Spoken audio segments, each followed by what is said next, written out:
Welcome to Cutting Edge, on target.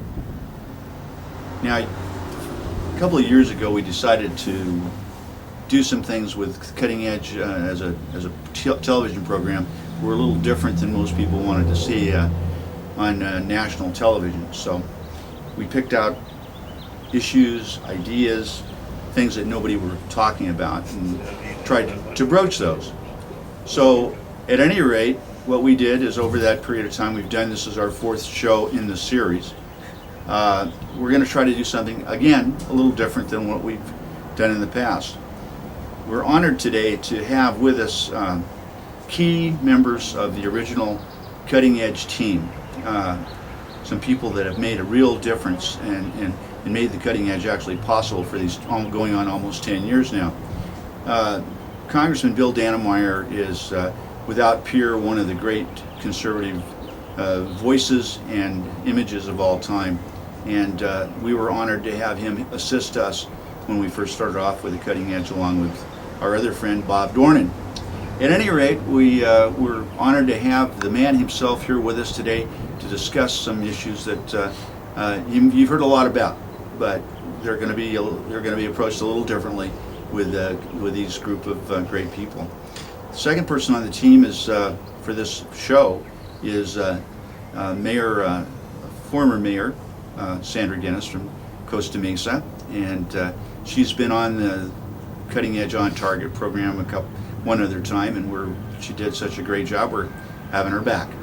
And then, of course, there's Larry Gilbert, who has been our stalwart investigative reporter on numerous shows that we've done over the years, and so that we're going to separate some issues that everybody's talking about right now. Right now, as we go into this 2008, it's a big deal. 2008 is a big thing for both the election and for the economy and the world economy. So we're going to be talking about some things you may have heard other people talk about, like Neil Cavuto or a variety of others, but we're going to be looking at it from a little different standpoint. So, on target today, in the crosshairs, and we're going to be joining back with the Cutting Edge in just 1 minute. Thank you. And we're back with the Cutting Edge, and here are our team members: Sandra Guinness, Bill Dannemeyer. You can say hello, Bill. Hello. Okay. All right. Hello. And investigative reporter Larry Gilbert. Hello, everybody. Okay. We're going to talk today about the world economy, about what's going on, and whether we have an economy or not. We'll talk. We'll mention people that are crazy, like Ron Paul, and see if they have any real meaning for this discussion or not. I'd ask you both, Congressman Dannemeyer and Mayor Guinness, to remove your glasses so people can see the true beauty of the issue here. Thank you so much. Okay. So, Mayor, why don't you start off the discussion about the world economy, about redlining in Orange County, California, or anything else you want to talk about? Well, first off, you're talking about the economy, and I'm listening to the car radio, and they're saying unemployment's down, unemployment's up, inflation's up, everything's pretty much going down the tubes.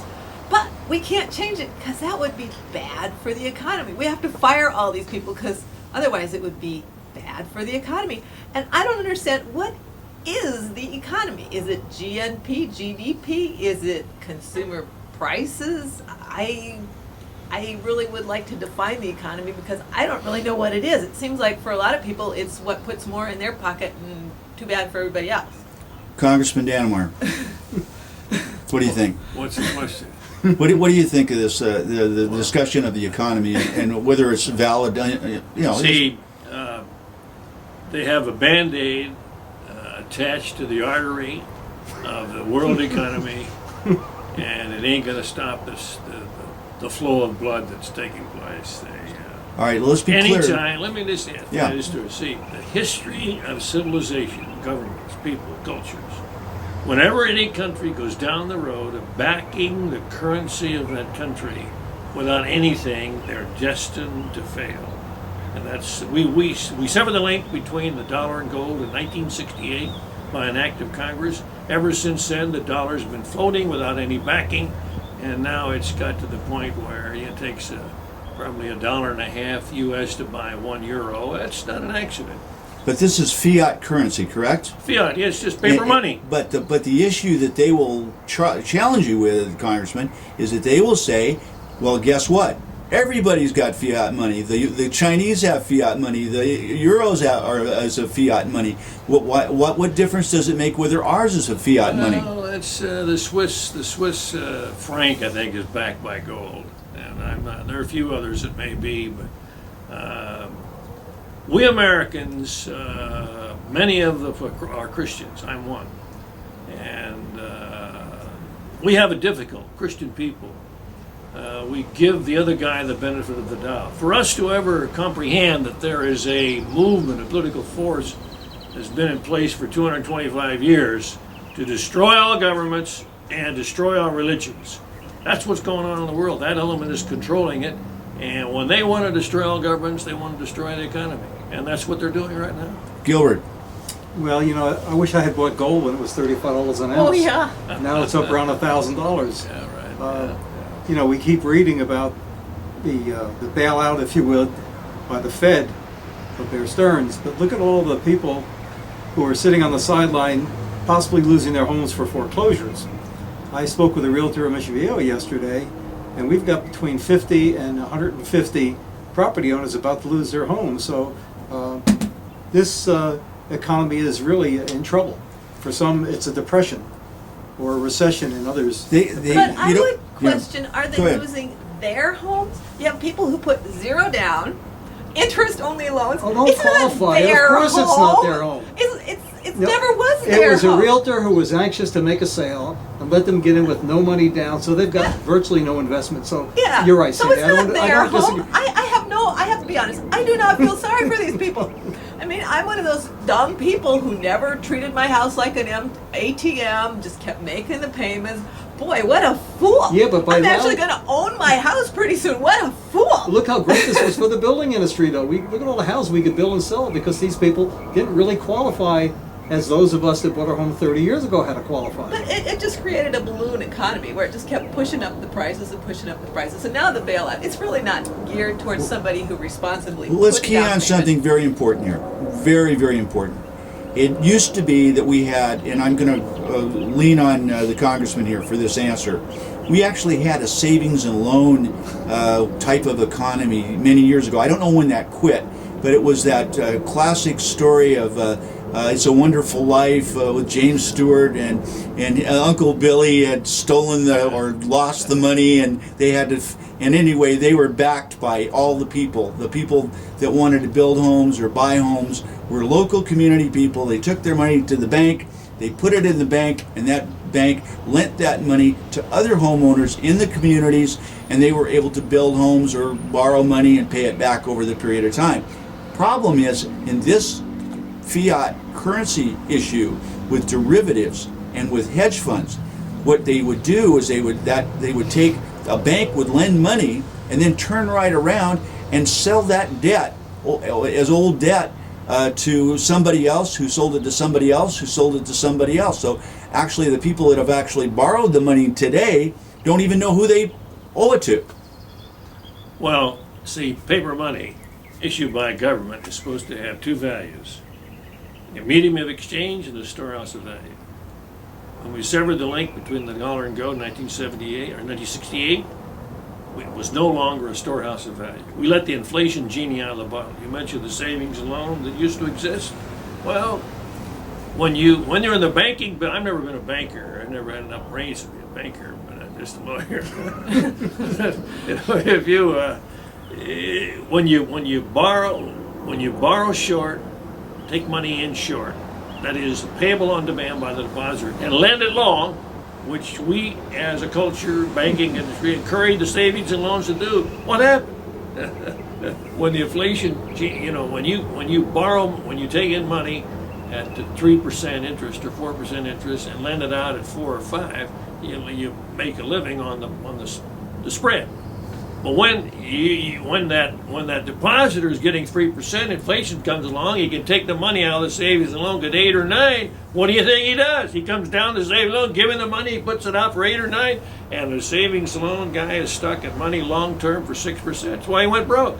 And we did it to ourselves. And you won't find that explanation in the textbooks, but that's what happened. Well, Actually, that happened to Orange County. That's that was, ex- that was the Orange County bankruptcy. Yeah. All over Exactly. the money. All over the money. All over the money. Well, that's going on as we speak right now. The interest rates are falling dramatically, and they were. What did they say? And you were around. I hate to. Well, I'm the cause of all that, of course. No. I'm just pointing out that after World War II, there was a real recession in this country, and I think interest rates were down to like 0.25%, if I'm mistaken. Yeah, the prime was. Yeah, the prime interest rate was like 0.25% or something ridiculously low, and we, and then people still couldn't get anything going. They had to. The government had to step in and to build the.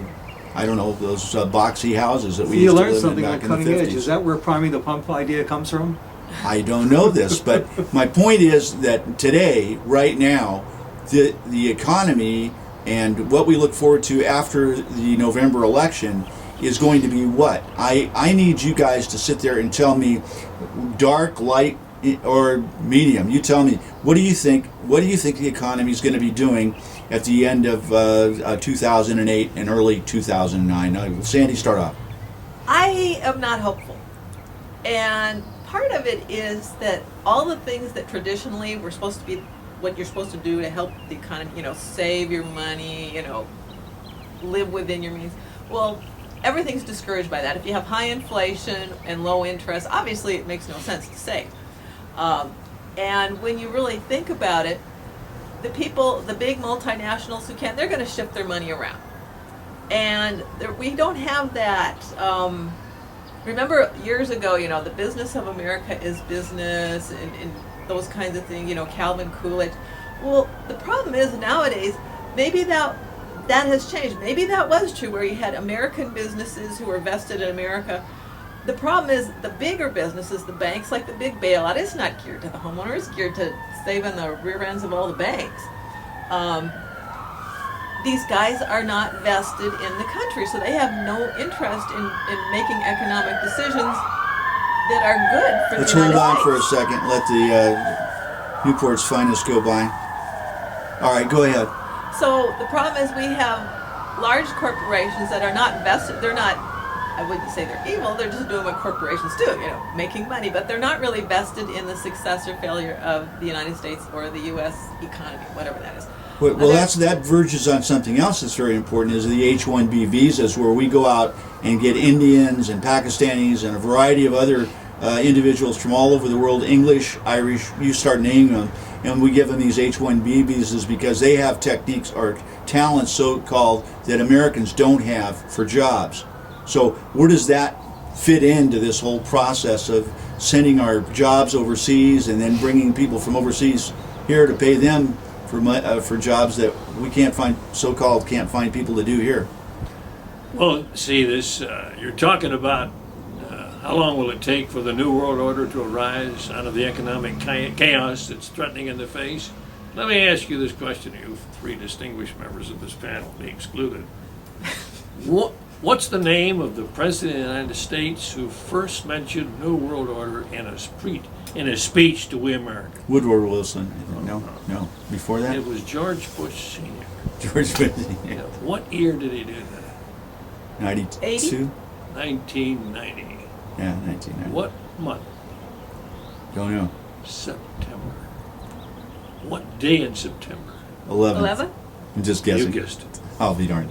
9/11, 1990. First time a president of the United States mentioned the term New World. Not an accident. But you see, if you try to make a connection between the significance of that date in 1990 by George Bush Sr. and 9/11, 2001, you will be identified as one of those right-wing Crazy. radical people who really don't. Conspiracy does. There's no connection. There is a connection, but it's planned.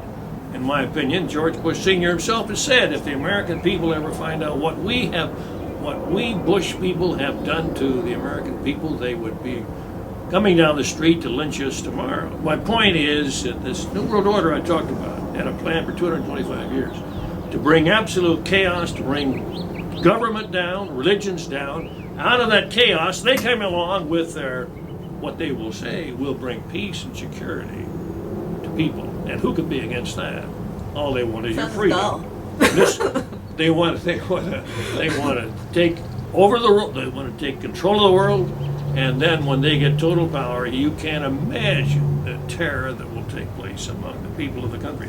Their game plan is reduce the world population at now about 6 billion down to about 500 million people. And believe me, they are to be taken seriously because they are determined in what they're going to do.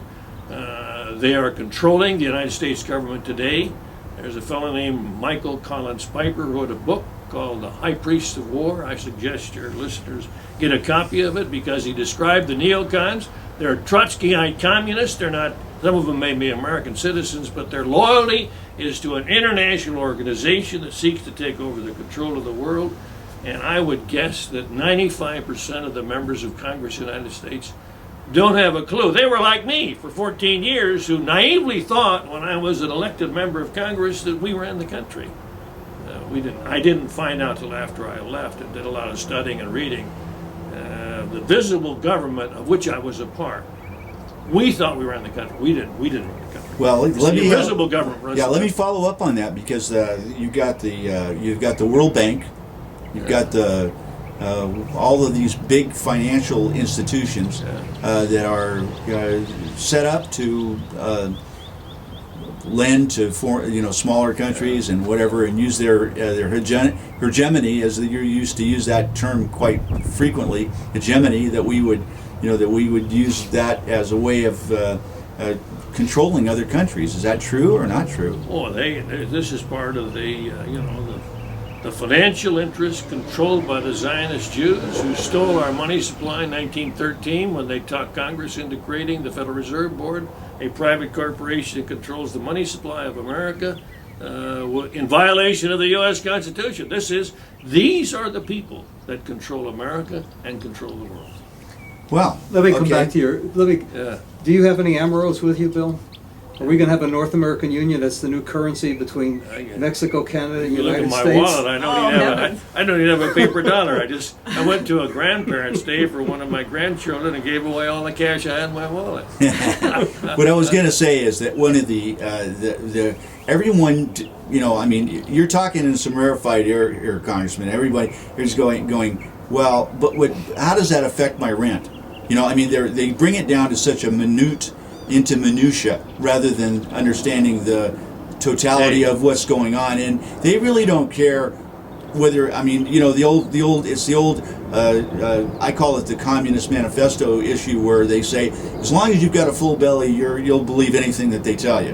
And there's a grain of truth in that. Yeah, and so the bottom line is that a lot of people don't really care about government. They don't care about politics. They don't care about who's running it, and they just care about, well, am I going to get the car for the kid to go to college? Am I going to be able to get my retirement and my pension paycheck, or am I going to be able to get my Social Security?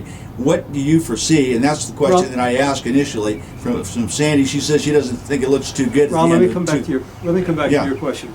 And the linchpin of all this is the energy issue.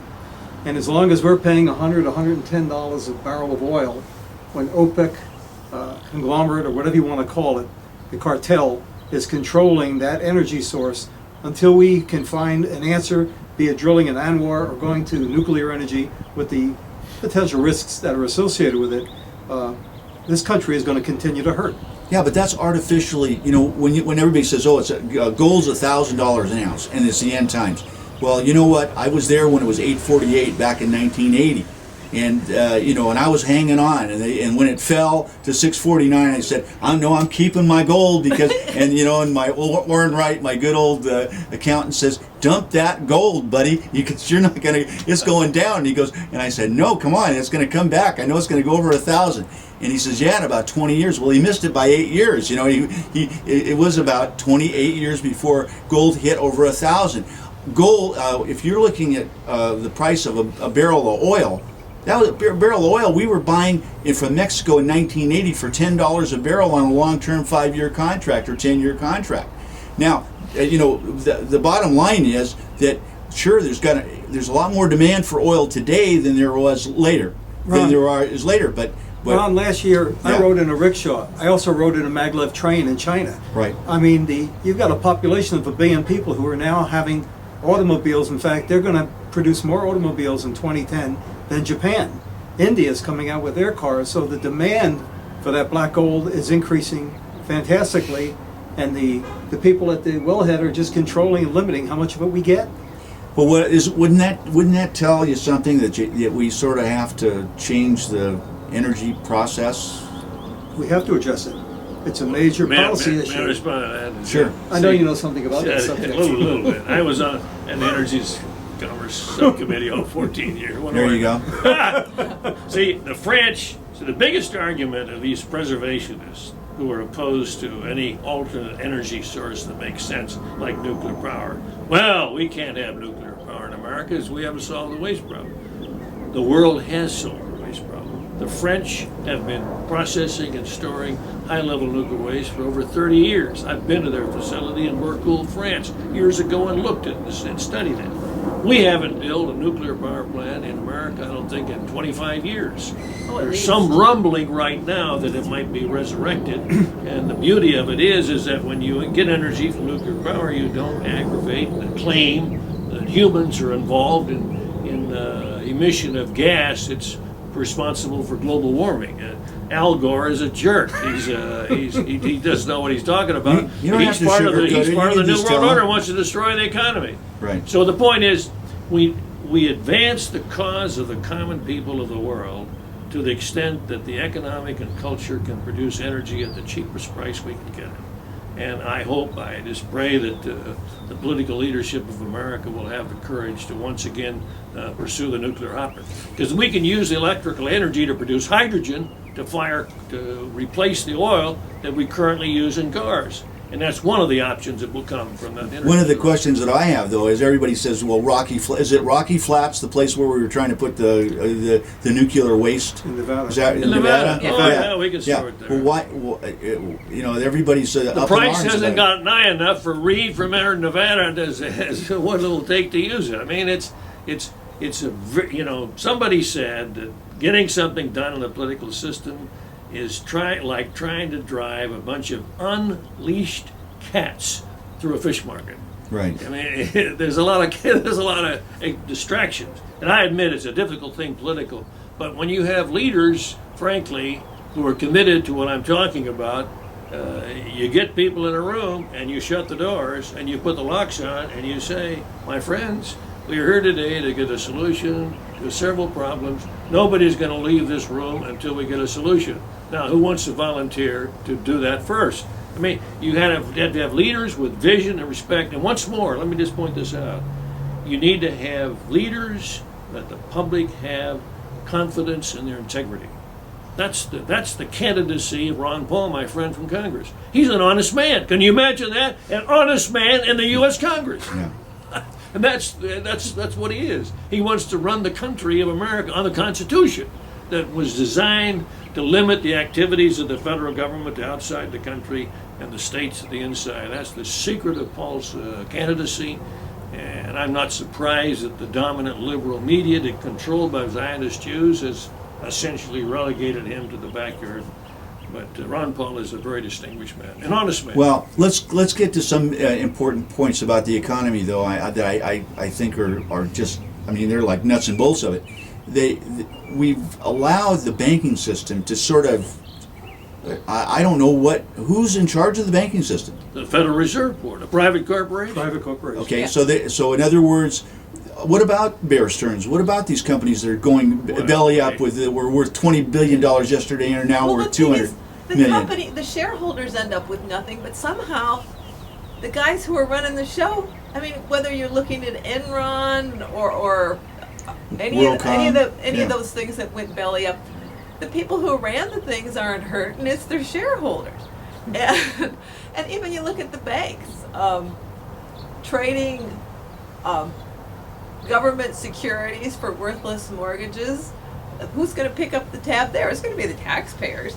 And even, we're going to bail out. The whole thing about these poor homeowners losing their homes, it's really not about them. It's about the banks. And if you really look at it, because Because they're the bank's limiting on it. the paper. Yeah, because they're looking at it, if you have too much equity in your house, if you have more than like 3% equity in your house, you wouldn't qualify for a bailout. And let's face it, that's somebody who shouldn't have been in the house to begin with. So it's not about saving people who have their life savings tied up, grandma's losing her house with her life savings. Nah, it's about the banks. And it's not about like you talked about. So the so what building you're saying, and loan what you're that's saying, local. Sandy, it's is about that some bank based in New York, but Tokyo, London, who really cares? That's their attitude. yeah, what I was going to say is that so it's going to end up very much similar to all of the other banking things we had to bail out for SNL bailout. the Yeah. SNL Remember Never bailout. Again? Right. So they just changed the name of their bank and went down the road, and we go through the process again. All right. Now And listen. it's, So what we're saying here, I just want to be clear about this. So the three of you basically agree or disagree that the end of 2008 and beginning of 2009 is going to be what? Gloomy. Huh? Gloomy. Gloomy. It'll take a good year before we start a recovery. And I So what do you think? When do you think that commodities and homes and everything else will be able to make a comeback? How long? Well, the thing I worry about is when you talk about commodities and homes we at least make here, although pretty soon they're going to be prefabbing those someplace else too, but we really don't make much of anything anymore, which is kind of sad, because if we did come into a major, hopefully this is not going to happen, but if you had a major world event like World War II, we could make stuff. Mhm. We're over here, we could make stuff. If something happened now, what would we do? We don't know. Not only do we don't have the infrastructure, we don't even know how to make stuff. Ron, I hate to say this, but how do we get out of depression? World War II? Puts people to work. It's sad, but it's a true story. Well, that verges on something else that's a very important part of this process. That the candidates this year have kind of tried to avoid, whether it was John McCain, whether it was Barack Obama, or whether it was Hillary Clinton. They don't want to talk about the immigrants. Let's talk about a solution there, Congressman. You spent some time on this issue. You were right there in the middle of it when the Reagan Compromise came about. Tell us about what really happened in there and why it would fail. Well, I think I can best illustrate that by the two states in the union are talking about reinstating the guest worker program. I think Colorado and Arizona, they're sick and tired. The federal government is incapable of politically developing a program to allow people who want to come here and work and not be a drain on our welfare system. That's called a guest worker program. We got rid of it in the mid-1960s.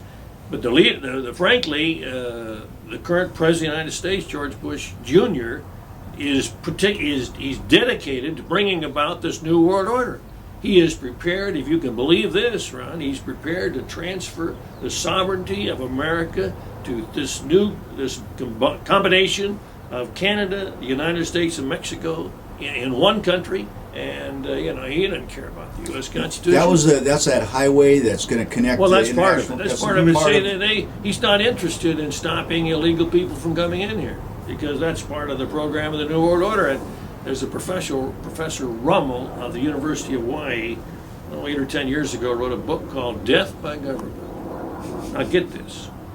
In the 20th century, more people died in the world at the hands of their own government than died in wars between nation states. That's what the data showed. That does not mean, nor am I saying, that wars between nation states are good things. They are not. But when it comes to protecting freedom of the common man of the world, we people have a better chance of enjoying freedom in our own governments of nation states, because the data shows you have a better chance of surviving against your own government with that kind of a system than having this new world order that wants to increase of security. Because then, like the communists, when you disagree with a communist leader like Russia in the Stalin era, when you disagree, you are shot. and you were at peace. And the same crowd today with this New World Order, they want to bring us a New World Order. We'll have peace and security. All we got to do is give them our freedom. I'm going to let you that know- stand right there. We're going to take a break right now. We're running out of equipment here for just a second. We'll be right back. Keep that thought in mind, and I want you to keep the name Noam Chomsky in the back of your mind while we're taking this short break. Thanks. Okay, let's go back to the discussion of some of these intellectual liberals that have a similar vent, actually, with the congressman on the fact that it's our government that's the danger, not any other outside country. Well, isn't that what Buckley said? Jane? That states exist to protect the people, to protect them from other people, to protect them from other states, and to protect them from the state itself. And that's the whole job of the state. Not to protect us from our own stupidity, not to, make everything cushy for us, but basically Well, protect us one, from... one of the issues I discovered, hey, I'm an NRA, life member, California Rifle and Pistol life member. I used to, have to subscribe to the Soldier of Fortune magazine like everybody else did in the early years when you were full of testosterone and you thought that was a great idea. But you got to read a lot of stuff. And actually, back in those 70s, there was another book, or a lot of different magazines out there that were on the other side of that issue as well, that were against our invasion of different African countries and so on. I guess, what I kind of discovered at the end of it all was the left goes all the way to the right and the right goes all the way to the left. And you got to find your own compass in this. It's a real minefield to find out philosophically where you are. And I think a lot of people that are out there watching us right now are kind of confused. They're kind of saying, I don't know what the heck I am. Am I a conservative? Am I a liberal? What in the world am I? And it doesn't matter. They don't need a label. Let me try. Yeah, go ahead, Congressman. Let me say that from the beginning of the planet, God's creation, I believe a little over 6,000 years ago, there's been a contest going on between those who believe in God and those who don't. And that contest is going on in America today, big time, because a bare majority of the U.S. Supreme Court has misinterpreted the First Amendment to effectively steal the Christian heritage on which America was founded. Souter, Breyer, Ginsburg, and Stephen. If you ask them to get an answer, do you believe God exists? They'd probably say, I won't answer that in public. I don't think they do. And Kennedy, Flipper Kennedy, he's in there enough. But that contest, those who believe in God and those who don't, that's the base point for analyzing any system. And you'll find today that we Americans, the biggest problem, I believe, facing Americans is a spiritual one. We no longer have a moral compass directing our civilization. And to give you an example, I really had this brought to my attention when, you've heard of George Will. Of course. He's a noted columnist. He's a member of the CFR. Sure See, is. the CFR is Now the U.S. branch. tell everyone out there what the CFR is. CFR is the U.S. branch of the Illuminati, headed by David All right, Rockefeller. Council on Foreign Relations. Okay, let's little name over it. Keep it 3,000 there. members. 70% are Jews. So this Okay. is the crowd that runs to bring about this new world order. Right. And they're in control of the U.S. government. And these people, they want to bring America down. This is what they're after. And I'm sad to say the current president is part of that. He has sold, George Bush Jr. and Sr. have sold their souls to the Zionist Jews. And, the only candidate running for president of America who hasn't is Ron Paul. And that's why the media had him back out in the backyard, because they don't want him to be able to be heard. And he wants to make big changes in America. He wants to, in the 20th century, America became an imperial power. It is heady stuff. When you walk around Washington and people think you're something because you have a suit and tie or a dress and coat on, and you begin to believe that stuff. You're just an average person privileged to be there. But not many people are willing to admit that. And Ron Paul, he one of the things he wants to do is to reverse the course that Teddy Roosevelt took us on at the beginning of the 20th century, when he began this quest for making America an imperial power and everybody's nickel. That's among the things he wanted to do. And Ron Paul is an honest man. You can trust him. And when people in the electorate they trusted Ronald Reagan because they believed in the things he stood for. Ron Paul's that kind of man. All right, we're going to take this segment of the show is really dedicated to the prime candidates. Now, I'm going to mention who they are. If you've got another, you brought in Ron Paul. He's a minor, a minor point, but he's still in the game. Okay, Ralph Nader. Ralph Nader's a minor point, but he's in the game. Okay, then you've got Barack Obama. Okay, you've got Hillary Clinton, and you've got John McCain. Now, that list of people to vote for in November, who are you going to support, Sandy? Oh, you're on the spot here. I'm as a Republican, I would say McCain. I just really, I don't agree with him on everything, but I would hate to see us just turn tail and run in Iraq. I think that would be a huge mistake. I think it would set us up for disaster on a lot of other fronts. Okay, Congressman? Although I don't know that we should have been there. Of those, I don't know where Nader is on the issue, but I can say that. Okay, hold on. We're gonna take a break here for just a second for that. Okay, let's go. Let's take Obama and Clinton and McCain. Right. Each of those three people, the major candidates, so to speak, have each sold their soul to the Zionist Jews as a condition of being where they are. Ron Paul has not, and that's why they're fearful that and Paul himself has said that assassination is part of the political process. You want to find out who killed John Kennedy, read a book by Michael Collins Piper called Final Judgment. So you're suggesting that if Barack Obama gets the nomination, he probably shouldn't ask Hillary to run if he is running there. The reason George Will, I mentioned him about 6 months ago, he wrote a column touting that Obama should run. Who in the world is Obama? Where did he come from? Right. Well, he's like Woodrow Wilson. Wilson was a president of Princeton University. I guess Obama comes out of an academic background. See, Obama, the reason these New World Order crowd likes Obama is Obama has said he wants to give the UN power to tax us all to bring peace and prosperity under the New World Order. You love it, Ron. Okay. Obama's your candidate. Wait a second. Hey, Ron, let me tell you, the next president, and when we have to look at this, be it 4 or 8 years, we're going to replace probably 3 members of the Supreme Court. And as a conservative, that scares me. Oh, yeah. I'm not thrilled with the choices, but then again, being a Republican, I'm going to have to support John McCain. But this latest flap with Obama, with his reverend right and not distancing himself, is going to cost him big time. I think he's going to win the primary. I know there's a lot of squabbling right now about whether Michigan and Florida delegates are going to be allowed to be seated. But he's ahead of Hillary, and I just don't see her catching him. Okay, now I'm gonna voice my opinion on this because it's. In case you didn't know it, I'm supporting Ron Paul. Well, we gathered that. There's no doubt. We're probably gonna vote for Obama if he gets the nomination. Now that's contingent on like 4 or 5 things. One is that he doesn't pick Hillary as his running mate, or he doesn't pick someone we don't like at all as his running mate.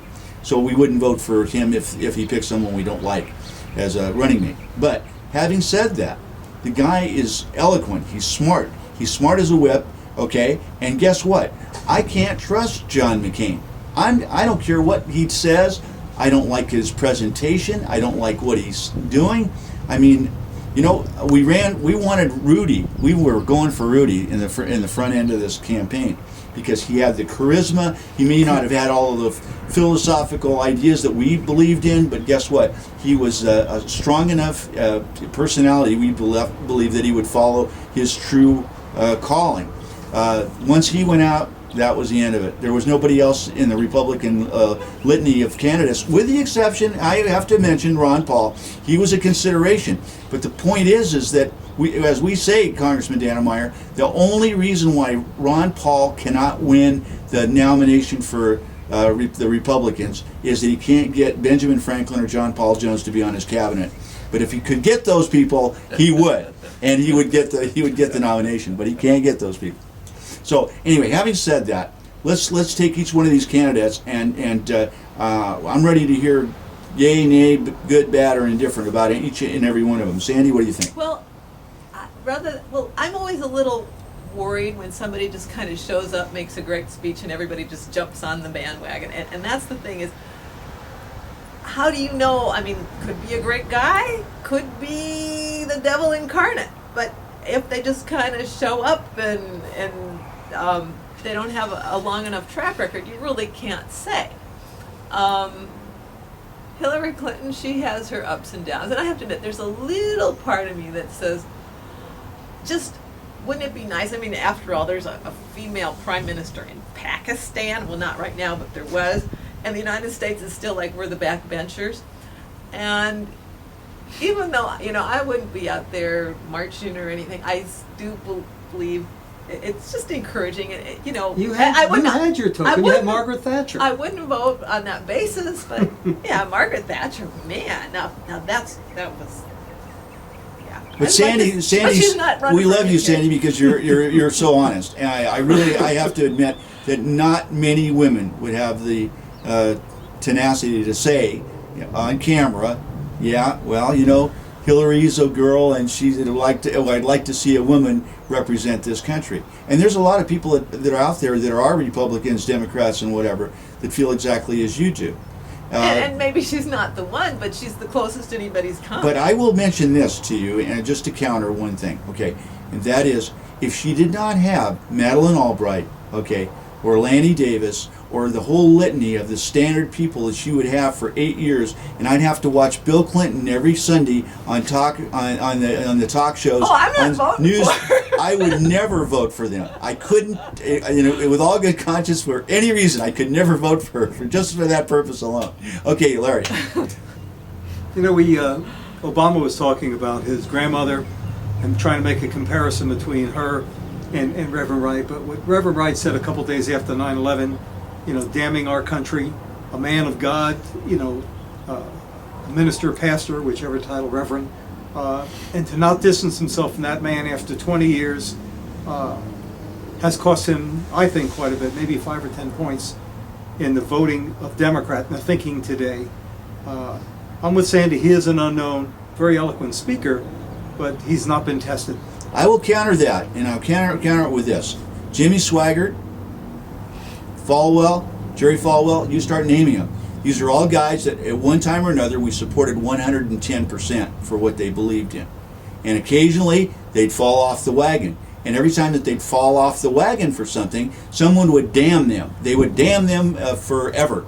And that wasn't the case. I mean, if you look at their whole track record, you can't damn the man for maybe one thing that he said. But there are people in this country that do that. So what you're doing is you're following in that kind of footsteps because you're saying, well, the Reverend said this, and therefore he is damned, and that's not right. Well, actually, It's the I would Reverend. say the opposite, that you're elevating somebody because of a speech, basically. I'm not talking about the Reverend. I'm talking about Obama. He did Right. this. I mean, I agree. He's an eloquent speaker.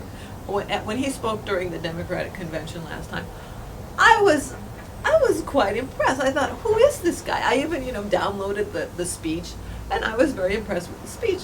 But just as you don't forever consign someone to the flames and whatnot because of one thing they say, you also do not elevate them to one of the most powerful, or maybe not really, powerful positions in the world. Well, this is the question we need to ask ourselves. Yeah. Which of these candidates you've described, Obama and Clinton and McCain and Paul, are totally committed to bringing about a new organization called the New World Order? The only one is Where's not Ralph Nader in there? I got to know. I don't know. Okay, I just wanted to be sure of that. I know where Ralph Nader is. Yeah. I mean, I know where Ron Paul is on those issues. Exactly, you do. He's a nationalist. He believes in economic policies in America that will advance the cause of the working men and women of this country. Right. Not allow the bankers, the international bankers of the world, to use their position of power as the privately owned Federal Reserve to advance the interest of the New World Order. And that to me tells me everything. Because I'll say it again, the best chance of advancing the cause of freedom for the average man and woman, and not just America but the world, are candidates that will support what I'm talking about, not this New World Order. Well, I'm going to mention this to you because it's very important. Oddly enough, Barack Obama mentions the fact that the companies that are sending our jobs overseas, right? He thinks they should be penalized, and he thinks that the companies that keep people here and hire people in this country should be rewarded for that type of But you Let me know, conduct. tell you, it's not Ron, just- you got to watch people running for public office. Sometimes they'll say anything. To get They'll elected, even, huh? They'll even lie. No. But You know, got to understand who's backing them. I can tell you the CFR is totally happy with McCain and Clinton and Obama. Why? Because they're supporting the New World Order that will continue the very thing you're talking So, about. well, what are we going to do then? You're saying that we've got to go with Ron Paul, but how could we win with Ron? Well, Paul? that's the problem. Is it does become self-fulfilling, and I have to admit that doing the same thing myself. It's like, boy, that Ron Paul guy, he sounds really interesting, but he doesn't have a chance. So, and if everybody says that, it becomes self-fulfilling. But going back to sending our jobs overseas, I mean, now we're sending our fireplaces pretty much overseas, so to speak, because the new air quality management thing, no more fireplaces in homes because of the particulates. Well, the biggest cause of particulates in the LA basin is goods movement. Diesel from goods movement. Where are those goods coming from? China. We cannot regulate that because it's international trade. So because probably the bulk of the pollution in our basin, which interestingly also in California is supposed to be 2,400 excess deaths from cancer a year from goods movement, which maybe it's a little more, maybe it's a little less, but that number. Sure. It's goods movement. So consequently, our industries can't operate in the basin because it's so dirty. Nothing can pollute here pretty much, but goods movement coming from other countries. So we've shut down our own industry in the LA basin because the air is so dirty, but we allow all the importers to make it dirtier and dirtier, and then put more and more and more constraints on our own industry, so that you can't have a fireplace. Pretty soon they're going to say you can't have barbecue, or you Or can't. you're let's- saying, let's are you assign saying some- you want fair trade instead of free Yeah, trade? yeah. right, But 'cause wait a it's not second. free Wait a trade. second. Let's start assigning. Let's start assigning some serious fault here. I mean, I've heard these arguments for years that this doesn't work and that's not Yeah, right and all EPA this. says we but can't but regulate my ships point in our is, harbors. there's someone at some level, either of state, local, federal, there's someone that's at fault in this process. And I want to know, just like all the people that are watching us right now, they want to know who is at fault for this. Well, I will tell you, George Bush's appointment to run the EPA says that we cannot regulate ship emissions in our harbor, in the LA Long Beach harbor, even though. But where's the accountability for the county Because of of Los Angeles? Where's the accountability for the state of California? Where's the accountability for the city of San Pedro? Where's the accountability? Well, it's part of LA, actually. Well, the city of LA actually, city of LA and city of Long Beach run the ports. All right. And they've been wrestling with this whole air quality thing for a long time. And so has the Regional Air Quality Management District. Because the feds mandate, see, this is where they get you both ways. They mandate that you have to clean up the air, but they won't let you clean up the air by having any regulation on foreign trade. Since we're the biggest center of foreign trade, basically we're laying down and letting them. It's pretty called the much- catch-22. I think. Yeah. So That's as a exactly right. consequence, our industry, our cars, our fireplaces and whatnot are going to be regulated up yin yang, because you can't tell some Chinese freighter registered in Nigeria that they have to clean up their Congressman stacks. Dannemeyer, you were faced with a lot of these catch-22s when you were in Congress. Now tell me how you did it. How did you have to deal with it? It's very simple. Okay, I knew that you'd say that. How did I know How that? do you spell Ron Paul? If the proposed law will increase anybody's taxes or increase any regulation, I voted against it. Okay. That's very simple. But aren't you individually, maybe you're not taxing somebody dollar-wise, but this is what people in San Pedro are saying, you tax our health, you tax our property values by bringing them down with all this soot that's coming down on us, and then you tax our pocketbook by making us pay for the roads to move this stuff. So a tax is not always a dollar tax. A tax can be something, and there are real see, costs there's quality of associated life with that taxes, I elevation. call it. Let me just add this. There was a vice president of General Motors 20 years ago who wrote a book called Barry Schweitzer, I think his name was. Not the coach. No, Last name may that's be what's incorrect, but the title was The Nightmare of Camelot. And what his point was is that, I'm not certain about these exact figures, but he calculated that of the cost of a product produced in America, about 75% of it came from two things: the federal income tax and the regulatory burden of cleaning up the air of our country. right. And then his point was, the nightmare of Camelot is that people producing goods in America have to compete with products produced someplace in the world who come into our economy, and they are paid wage rates that are totally less than we pay to the people in this country, and how we tax them. And let me get to the end result. What he suggested, he says, we need to cut out the federal income tax and replace the sale of goods wherever they're produced in the world with a consumption tax. And thereby goods produced in China, any place else in the world, to come into the market of America, they have to pay their fair share of enjoying the benefit of our market.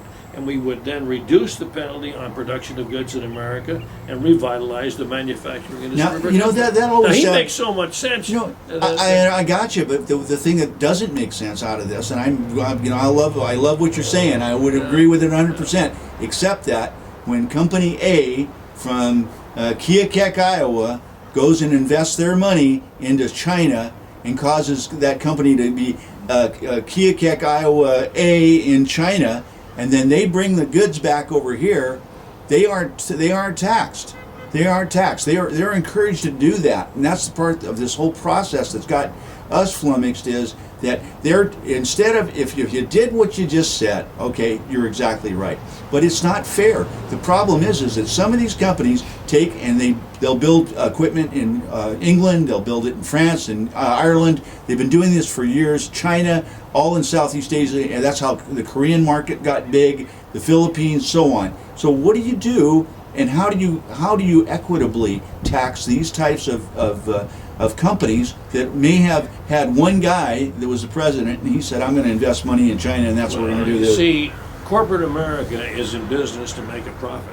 Right. They no longer owe their loyalty to any country. They will Right. go where the CEO can advance his chance for advancement by improving his stock price, by producing the goods any place in the world as cheap as they can. Right. And Barry's point is, I'll say it again, we should reduce the income tax on people in America, the producing goods, and replace with a consumption tax. No matter where the goods are produced, those goods have to pay a proportionate share of the cost of enjoying. So the I benefit. wanna be- we I wanna be actually clear do about that. subsidize the import of goods too. Whether it's the billions of dollars in bonds that we pass to expand the roads leading into the harbors and to expand the freeways to move all these goods, not to Californians to be consumed in California, but to be consumed in Arizona and Nevada and Kansas and whatnot. Everywhere in the country, And, yeah. and why are we having our kids breathe stinky air, taxing ourselves to build the highway so somebody in Arizona can get a cheap TV set that was made in China, which, by the way, I probably think has they a virus. fought, Sandy, I think they fought a civil war about this Wait, unification of the country. Let me jump into this, because I was with Congressman Calvert's chief of staff at a meeting on Monday, and he's introducing, I think it's HR 5102. Yeah, I saw that. Yeah. And in that bill, in effect, they want to put a tariff so that when all of these trucks are coming in that are using our roads, putting all the wear and tear, be it the rail lines or the roadway, that they want to impose this, but it penalizes the people here who are getting the merchandise as opposed to the producer paying more. It's the person who receives the goods is going to pick up that tab. But to Well, me, then maybe they'll buy goods made in USA. I get my sock. I have to look through the whole. well, let me ask you, when's the whole last time thing. you bought a television or a camera made in this country? I've never How bought about a steel? TV. Okay, now listen here. We got to wrap this up. We're just about out of time now, but I do want to give everybody a chance to prognosticate, and it doesn't matter whether you support them or not. But I think it's a pretty good idea, since this is an election kind of issue. Let's prognosticate who you think will be the new president of the United States in January of 2009. And we'll start with Larry. Doesn't matter. You don't even have to support him, but you got to say who you think will be the president. Well, let me just make a quick comment. The one thing You that, sound like a politician. The one thing that Obama has done, he's really energized millions, and you could tell by the number of small donations he's been getting. He's gotten these 17 to 29-year-olds energized and all pumped up about this opportunity to be part of the process. Right. If he wins the Democratic endorsement when they have their meeting, he's going to be tough to beat, other than this latest flap with Reverend Wright. If he doesn't, and if it's Hillary, all of those kids that were behind Obama, if she steals this election, are going to stay home. And if they do stay home, with Hillary, with her high negatives, John McCain is going to become the president. So who do you pick? If it's Hillary, it'll be McCain. If it's Obama, it's going to be close. That's not a good. No, it's not the answer It's you not a want. satisfying steak for an answer. This is the question I'm going to Yes. ask. Yes. Which of these candidates, Obama, Clinton, and McCain, and Paul, Right. will bring our troops back from Iraq? Which of those? I think they all will, but I No, think they won't. No, they won't. They will absolutely Oh, wait a not. minute, we brought it back from Korea too, No, 55 years The ago. only one who has Some said in publicly Germany. he'll bring them back from Iraq Yes. from this war is Ron Paul. The others will continue our troops in That's that what I'm war saying. I'm saying as for part sure. of this new world order. That's Yeah. what they're committed to do. Of course they are. And Yeah, I of can course tell they are. you the reason we are. You ready for the reason why we're in Iraq? Yes, I'm ready. We are in Iraq for the purpose of using the U.S. military as a means of expanding the boundaries of the existing state of Israel to what they were in Old Testament times, from the river Nile to the river Euphrates. That's why we're there. You really sound like Noam Chomsky. I can't. It's really That's amazing. exactly why we're there. Believe me, this Zionist Jew movement, it's been around for the last 2 We're running out of time. years. We're down to our last minute, Congressman. They're the power. You got to go. Well, I think a lot of it will depend on Pennsylvania. If Hillary pulls it out in Pennsylvania, then all bets are off, I think, for the Dems. But if she doesn't, even with the super delegates, they're going to have to give it to Obama, because otherwise it will be a stolen type nomination, unless somebody comes out of the thin air, which will not happen either. So you're I'm saying that one of the Democrats is going to be the next president?